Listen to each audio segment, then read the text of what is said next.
If you're a Jackets fan and you've been paying attention, you might be a little bit worried. I'm about 2 days late, but better late than never, so let's check in on what happened last week. After a week of messy, poorly played games, the Jackets jumped right into it on Tuesday with a glorious 5-2 win over Winnipeg and former Blue Jackets goalie Steve Mason. Korpisalo was in net, and he managed to save 24 of 26 shots on goal. And, let me warn you now, I'm very high on Korpisalo. Love him. So I was incredibly excited that he got his first win of the season, and that he looked so good during it. My general mood during this game was that these are the Jackets that I want to see. These are the Jackets that I expected to see after last season. The first was still slow, because apparently that's just how we're gonna live now, but the boys looked ready. They looked strong out there. They even looked sure of themselves in front of Corpy, which is really what he needs to develop as a goalie.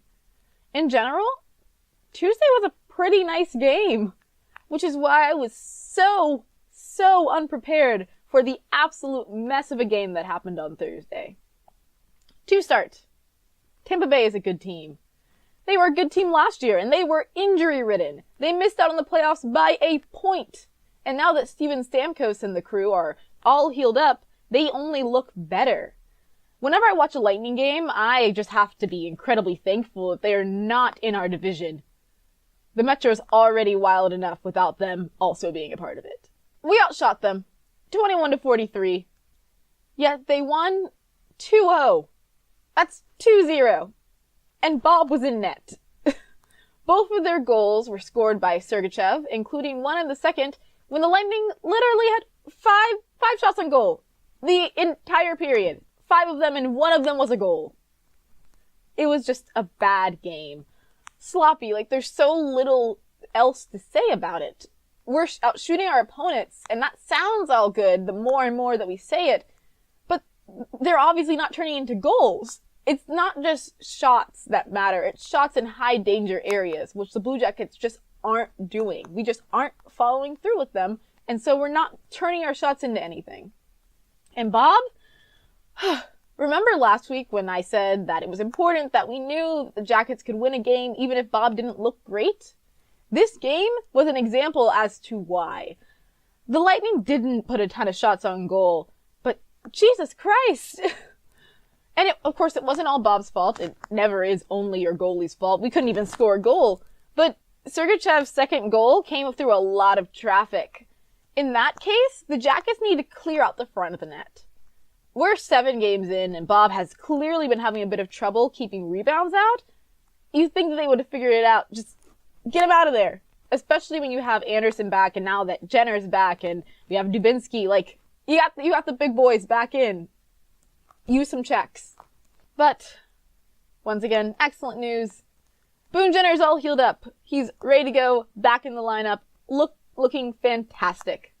Hannakainen was sent back to the AHL on Friday, and Marcus Nudavara is officially locked in Columbus. He has played all of the games necessary that he would now have to clear waivers, and I would not bet on him being able to clear waivers with how he's been playing for us and how he played last year.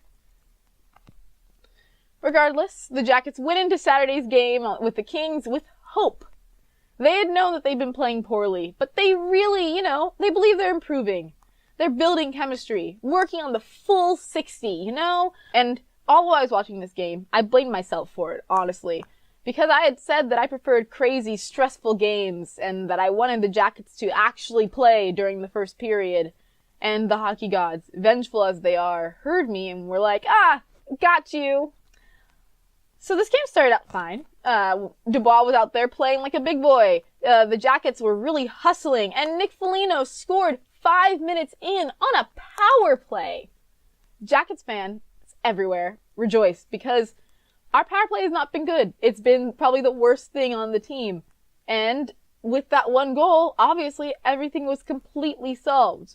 But then, before anyone could get too excited, a Kings player scored. And then a minute later, another one did. And then Bjorky scored, and the game was tied 2-2. And it's less than 10 minutes in. It was certainly stressful. And this cycle of on and off continued until the end of the second when Sonny Milano netted his 5th goal of the season, which means that he slid into the spot of the Jackets' leading goal scorer and tied the game 4-4. After that, it was not a terrible third period. The Jackets are good at third periods. It's what they've become known for this year, whether or not we actually like that. Of course, we ended up giving up a silly goal late in the third, but then we pulled Bob. And hey, with 6 players on the ice playing as well as they were, no way they'd mess this up. Oh, what's that? The Jackets mess up a face-off in the King zone, which led to a breakaway that then turned into an empty netter? What? We're almost through October. I don't think we're at just chill mode anymore. We're also not the Rangers, we're not at everything is terrible and we have to panic right now mode. But there are definitely things that we need to think about. Our face-offs need to shape up. Our lines, I think they need to be shaken. People on Twitter are especially angry at Alexander Wenberg. They want us to trade for another top center. They want him moved to another line, etc., etc. I don't think we're at the point where we need to, be burning nationwide down. But I do think Wenberg needs to be moved to make a point, maybe. He hasn't been playing the best. He hasn't been shooting enough. He hasn't been doing enough on the power play. It's just not super great. Is our center situation worrying? Yes. Do we need to be better? Yeah, for sure. But we're 8 games in. We can turn around. Everyone knows there's something wrong. And, as random CBJ fan on Twitter said on Sunday, if you're peaking in October, you're doing it wrong. So, don't panic. But on the other overreacting hand, Lucas Sedlak is injured. Porcelain said that he got hit in his nether regions during practice, so of course I laughed like the child that I am inside. But then, later, the Blue Jackets Twitter announced that he had an ankle injury and would be out for about 6 weeks.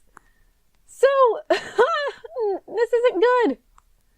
He is, according to Bob McElligott, our best at face-offs. And when you're doing worst in the league in face-offs and a botched face-off literally lost you a game on Saturday, it's a little bit worrying. But Hannakainen was called back up from the AHL. I don't think he's going to play on Wednesday. I'm pretty sure they're just going to have Dalpe play in the center. But he's here. Of course, I want to know why we have so few centers when we seem to be drowning in D-men and wingers. But that's something else. Maybe we do need to trade for a center. I don't know. Regardless, I don't think we should panic. But, maybe hold a little bit of worry just in the back of your head. Just in case. Thank you so much for watching. Click like if you liked this. Click subscribe if you loved it. I'm Lydia. This is Cannon Fire. And we have nothing to worry about. Right?